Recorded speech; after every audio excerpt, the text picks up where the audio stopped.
আসসালামু আলাইকুম। আজ আজকে আপনাদের আমি একটা শিক্ষণীয় ভিডিও দিব।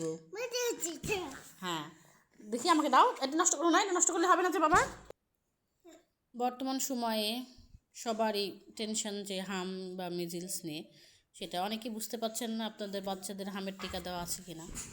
সেই ক্ষেত্রে আপনারা এই যে এখানে আপনার টিকা কার্ড বের করে দেখবেন, এই যে MMR, হাম ও রুবেলা প্রথম ও দ্বিতীয় ডোজ, এই দুটো আপনাদের পূর্ণ করা আছে কিনা। যদি এই দুটো পূর্ণ করা থাকে তাহলে অবশ্যই আপনাদের হামের টিকা দেওয়া আছে। আর বাচ্চাদের হামের টিকা দেওয়ার আছে মানে যে সে বাচ্চাটা নিরাপদ এরকমও না। তো সেজন্য আপনারা বাচ্চাকে যতটুকু সম্ভব যেসব ব্যক্তির বা বাচ্চাদের হাম হয়েছে তাদের সংস্পর্শে আনবেন না, বাচ্চাকে পরিষ্কার পরিচ্ছন্ন রাখবেন, আর বেশি বেশি পুষ্টিকর খাবার দিবেন।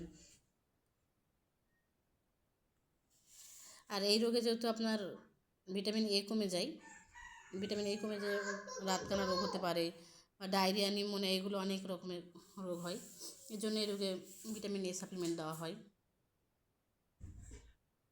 এই হাম রোগটা আপনার যেই ব্যক্তিরই হোক বা যে বাচ্চারই হোক, সেটা হওয়ার আগের 4 দিন আর হওয়ার পরেও 4 দিন, এই 8 দিনের মধ্যে অন্যদের মাঝে ছড়াবে, বা এই 8 দিনের মধ্যে বাচ্চার সংস্পর্শে কেউ গেলে তাদের মধ্যে ছড়াবে।